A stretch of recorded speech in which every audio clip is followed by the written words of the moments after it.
भगवान श्री कृष्ण से जुड़े 14 रहस्यमयी तथ्य जिन्हें जानकर आप हैरान रह जाएंगे। 3112 ईसा पूर्व हुए भगवान श्री कृष्ण एक राजनीतिक, आध्यात्मिक और योद्धा ही नहीं थे, बल्कि वे हर तरह की विद्याओं में पारंगत थे। भगवान श्री कृष्ण से धर्म का एक नया रूप और संघ शुरू होता है। श्री कृष्ण ने धर्म, राजनीति, समाज और नीति नियमों का व्यवस्थीकरण किया था। जन श्रुति अनुसार कुछ लोग श्री कृष्ण की त्वचा का रंग काला और ज्यादातर लोग श्याम रंग का मानते हैं। श्याम रंग अर्थात कुछ कुछ काला और कुछ कुछ नीला, मतलब काले जैसा नीला। जैसा सूर्यास्त के बाद जब दिन अस्त होने वाला रहता है तो आसमान का रंग काले जैसा नीला हो जाता है। जन श्रुति के अनुसार उनका रंग ना तो काला और ना ही नीला था। उनका रंग काला मिश्रित नीला भी नहीं था। उनकी त्वचा का रंग श्याम रंग भी नहीं था। दरअसल उनकी त्वचा का रंग मेघ श्यामल था, अर्थात काला, नीला और सफेद मिश्रित रंग। प्रचलित जन श्रुति के अनुसार माना जाता है कि उनके शरीर से मादक गंध निकलती रहती थी। इस गंध को वे अपने गुप्त अभियानों में छुपाने का उपक्रम करते थे। यही खूबी द्रौपदी में भी थी। माना जाता है कि श्री कृष्ण के शरीर से निकलने वाली गंध गोपिका चंदन और कुछ कुछ रात रानी की सुगंध से मिलती जुलती थी। कहते हैं कि भगवान श्री कृष्ण की देह कोमल अर्थात कन्याओं के समान मृदु थी, परंतु युद्ध के समय उनकी देह विस्तृत और कठोर हो जाती। जन श्रुति के अनुसार ऐसा माना जाता है कि ऐसा इसलिए हो जाता क्योंकि वे योग और कलारी पट्टू विद्या में पारंगत थे। इसका मतलब यह है कि श्री कृष्ण अपनी देह को किसी भी प्रकार का बनाना जानते थे। इसीलिए स्त्रियों के समान दिखने वाला उनका कोमल शरीर युद्ध के समय अत्यंत ही कठोर दिखाई देने लगता। यही गुण कर्ण और द्रौपदी के शरीर में भी था। भगवान श्री कृष्ण का जन्म मथुरा में हुआ था। उनका बचपन गोकुल, वृंदावन, नंदगांव, बरसाना आदि जगहों पर बीता। द्वारिका को उन्होंने अपना निवास स्थान बनाया और सोमनाथ के पास स्थित प्रभास क्षेत्र में उन्होंने देह छोड़ दी। दरअसल भगवान कृष्ण इसी प्रभास क्षेत्र में अपने कुल का नाश देखकर बहुत व्यथित हो गए। वे तभी से वहीं रहने लगे। एक दिन वे वन में एक पीपल के वृक्ष के नीचे योग निद्रा में लेटे थे। तभी जरा नामक एक बहेलिया ने भूलवश उन्हें हिरन समझकर विषयुक्त बाण चला दिया, जो उनके पैर के तलवे में जाकर लगा और भगवान श्री कृष्ण ने इसी को बहाना बनाकर देह त्याग का निर्णय लिया। जन श्रुति के अनुसार भगवान श्री कृष्ण ने जब देह त्याग किया तब उनकी देह के केश न तो श्वेत थे और न ही उनके शरीर पर किसी प्रकार की झुर्रियां पड़ी थीं, अर्थात वे 119 वर्ष की उम्र में भी युवा जैसे ही थे। भगवान श्री कृष्ण ने गुजरात के समुद्री तट पर अपने पूर्वजों की भूमि पर एक भव्य नगर का निर्माण किया था। कुछ विद्वान कहते हैं कि उन्होंने पहले से उजाड़ पड़ी कुश स्थली को फिर से निर्मित करवाया था। माना जाता है कि भगवान श्री कृष्ण अंतिम वर्षों को छोड़कर कभी भी द्वारिका में 6 महीने से ज्यादा नहीं रहे। जो भी हो, श्री कृष्ण की इस नगरी को विश्वकर्मा और मैं दानव ने मिलकर बनाया था। विश्वकर्मा देवताओं के और मैं दानव असुरों के इंजीनियर थे। दोनों ही राम के काल में भी थे। इतिहासकार मानते हैं कि द्वारिका जल में डूबने से पहले नष्ट की गई थी। किसने नष्ट किया होगा द्वारिका को, यह सवाल अभी भी बना हुआ है। हालांकि समुद्र के भीतर द्वारिका के अवशेष ढूंढ लिए गए हैं। वहां उस समय के जो बर्तन मिले हैं वह 1528 ईसा पूर्व से 3000 ईसा पूर्व के बताए जाते हैं। भारतीय परंपरा और जन श्रुति के अनुसार भगवान श्री कृष्ण ने ही मार्शल आर्ट का आविष्कार किया था। दरअसल पहले इसे कलारी पट्टू कहा जाता था। इस विद्या के माध्यम से ही उन्होंने चाणूर और मुष्टिक जैसे मल्लों का वध किया था। उनकी उम्र 16 वर्ष की थी। मथुरा में दुष्ट रजक के सिर को हथेली के प्रहार से काट दिया था। जन श्रुतियों के अनुसार श्री कृष्ण ने मार्शल आर्ट का विकास ब्रज क्षेत्र के वनों में किया था। डांडिया रास उसी का एक नृत्य रूप है। कलारीपट्टू विद्या के प्रथम आचार्य श्री कृष्ण को ही माना जाता है। हालांकि इसके बाद इस विद्या को अगस्त्य मुनि ने प्रचारित किया था।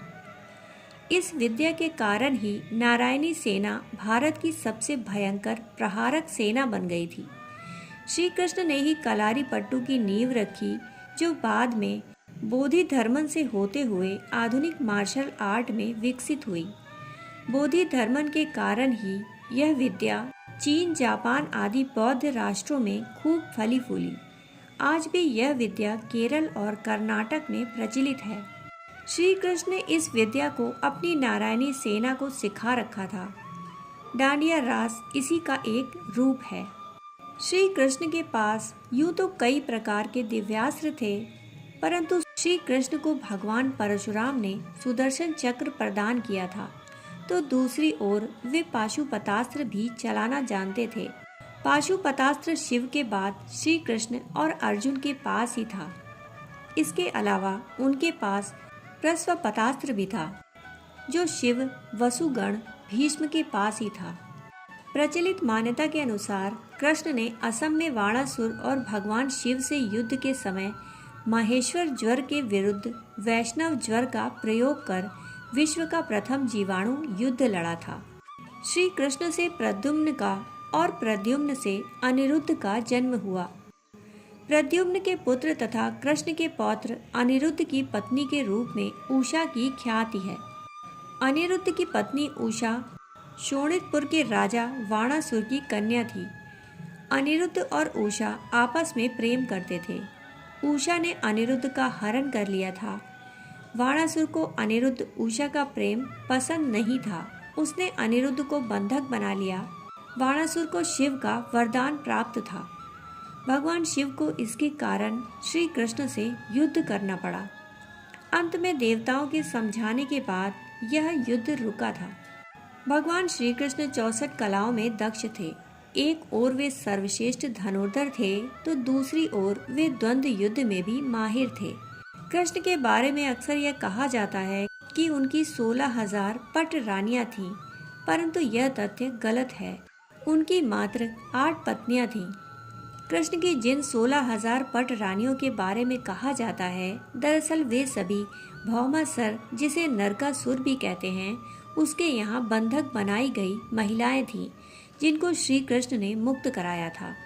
यह महिलाएं किसी की माँ थीं, किसी की बहन, तो किसी की पत्नियां थीं, जिसको भौमासुर अपहरण करके ले गया था। दरअसल ब्रह्म वैवर्त पुराण, गीत गोविंद और जन श्रुतियों में इसका जिक्र है कि राधा, ललिता आदि उनकी प्रेमिकाएं थीं। राधा की कुछ सखियां भी कृष्ण से प्रेम करती थीं। ब्रह्म वैवर्त पुराण के अनुसार कृष्ण की कुछ ही प्रेमिकाएं थीं। माना जाता है कि ललिता नाम की प्रेमिका को मोक्ष नहीं मिल पाया था, तो बाद में उसने मीरा के नाम से जन्म लिया।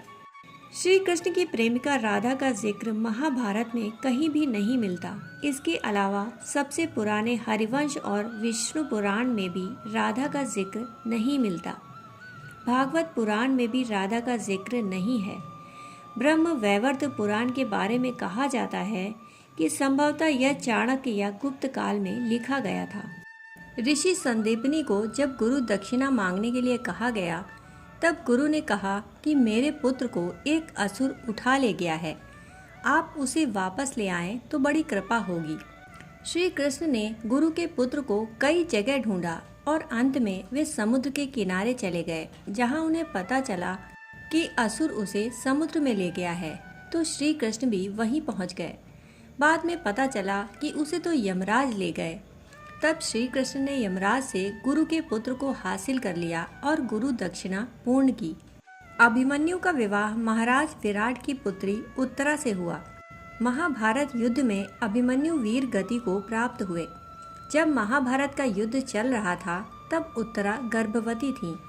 उसके पेट में अभिमन्यु का पुत्र पल रहा था। द्रोण पुत्र अश्वत्थामा ने यह संकल्प लेकर ब्रह्मास्त्र छोड़ा था कि पांडवों का वंश नष्ट हो जाए। द्रोण पुत्र अश्वत्थामा के ब्रह्मास्त्र प्रहार से उत्तरा ने मृत शिशु को जन्म दिया, किंतु भगवान श्री कृष्ण ने अभिमन्यु उत्तरा पुत्र को ब्रह्मास्त्र के प्रयोग के बाद भी फिर से जीवित कर दिया। यही बालक आगे चलकर राजा परीक्षित नाम से प्रसिद्ध हुआ। ऐसे कई उदाहरण हैं जब भगवान श्री कृष्ण ने लोगों को फिर से जीवित कर दिया। भीमपुत्र घटोत्कच के पुत्र बर्बरीक की गर्दन कटी होने के बावजूद श्री कृष्ण ने उसे महाभारत युद्ध की समाप्ति तक जीवित रखा। हिंदू धर्म के बेहद पवित्र स्थल और 4 धामों में से एक जगन्नाथपुरी की धरती को भगवान विष्णु का स्थल माना जाता है। जगन्नाथ मंदिर से जुड़ी एक बेहद रहस्यमय कहानी प्रचलित है। स्थानीय मान्यताओं के अनुसार कहते हैं कि इस मूर्ति के भीतर भगवान श्री कृष्ण के दिल का एक पिंड रखा हुआ है, जिसमें ब्रह्मा विराजमान है। दरअसल जनश्रुति के अनुसार जब श्री कृष्ण की मृत्यु हुई तब पांडवों ने उनके शरीर का दाह संस्कार कर दिया, परंतु कृष्ण का दिल जलता ही रहा। ईश्वर के आदेशानुसार पिंड को पांडवों ने जल में प्रवाहित कर दिया। उस पिंड ने लट्ठे का रूप ले लिया। राजा इंद्रदुम्न, जो कि भगवान जगन्नाथ के भक्त थे, उन्हें यह लट्ठा मिला तो उन्होंने इसे जगन्नाथ की मूर्ति के भीतर स्थापित कर दिया। उस दिन से लेकर आज तक वह लट्ठा भगवान जगन्नाथ की मूर्ति के भीतर है। हर 12 वर्ष के अंतराल के बाद जगन्नाथ की मूर्ति बदलती है, परंतु यह लट्ठा उसी में रहता है। महाभारत युद्ध की समाप्ति के बाद जब युधिष्ठिर का राज तिलक हो रहा था, तब कौरवों की माता गांधारी ने महाभारत युद्ध के लिए श्री कृष्ण को दोषी ठहराते हुए शाप दिया कि जिस प्रकार कौरवों के वंश का नाश हुआ, ठीक उसी प्रकार यदु वंश का भी नाश होगा। शाप के चलते श्री कृष्ण द्वारिका लौटकर यदुवंशियों को लेकर प्रभास क्षेत्र में आ गए। कुछ दिनों बाद महाभारत युद्ध की चर्चा करते हुए सात्यकी और कृतवर्मा में विवाद हो गया। सात्यकी ने गुस्से में आकर कृतवर्मा का सिर काट दिया। इससे उनमें आपसी युद्ध भड़क उठा और वे समूहों में विभाजित होकर एक दूसरे का संहार करने लगे। इस लड़ाई में श्री कृष्ण के पुत्र प्रद्युम्न और मित्र सात्यकी समेत सभी यदुवंशी मारे गए, परंतु बब्रु और दारुक ही बचे रह गए। यदुवंश के नाश के बाद कृष्ण के ज्येष्ठ भाई बलराम समुद्र तट पर बैठ गए और एकाग्र चित्त होकर परमात्मा में लीन हो गए। इस प्रकार शेषनाग के अवतार बलराम जी ने भी देह त्यागी और स्वधाम लौट गए। जब श्री कृष्ण और बलराम के स्वधाम गमन की सूचना इनके प्रियजनों तक पहुंची, तो उन्होंने भी इस दुख से प्राण त्याग दिए। देवकी, रोहिणी, वसुदेव, बलराम जी की पत्नियां, श्री कृष्ण की पटरानियां आदि सभी ने शरीर त्याग दिए। इसके बाद अर्जुन ने यदुवंश के निमित्त पिंडदान और श्राद्ध आदि संस्कार किए। महाभारत और पुराणों के अनुसार इन संस्कारों के बाद यदुवंश के बचे हुए लोगों को लेकर अर्जुन इंद्रप्रस्थ लौट आए। इसके बाद श्री कृष्ण के निवास स्थान को छोड़कर शेष द्वारिका समुद्र में डूब गई। श्री कृष्ण के स्वधाम लौटने की सूचना पाकर सभी पांडवों ने भी हिमालय की ओर यात्रा प्रारंभ कर दी। इसी यात्रा में ही एक एक करके पांडव भी शरीर का त्याग करते गए। अंत में युधिष्ठिर सशरीर स्वर्ग पहुँचे। पौराणिक मान्यताओं के अनुसार प्रभु ने त्रेता युग में राम के रूप में अवतार लेकर बाली को छुपकर तीर मारा था। कृष्णावतार के समय भगवान ने उसी बाली को जरा नामक बहेलिया बनाया और अपने लिए वैसी ही मृत्यु चुनी जैसी बाली को दी थी। हिंदू धर्म में श्री कृष्ण को भगवान विष्णु का 8वां अवतार माना गया है। श्री कृष्ण को निष्काम, कर्मयोगी, आदर्श दार्शनिक, स्थित प्रज्ञ एवं दैवी संपदाओं से सुसज्जित माना गया है। श्री कृष्ण जन्माष्टमी के पावन अवसर पर आप सभी को बहुत बहुत शुभकामनाएं।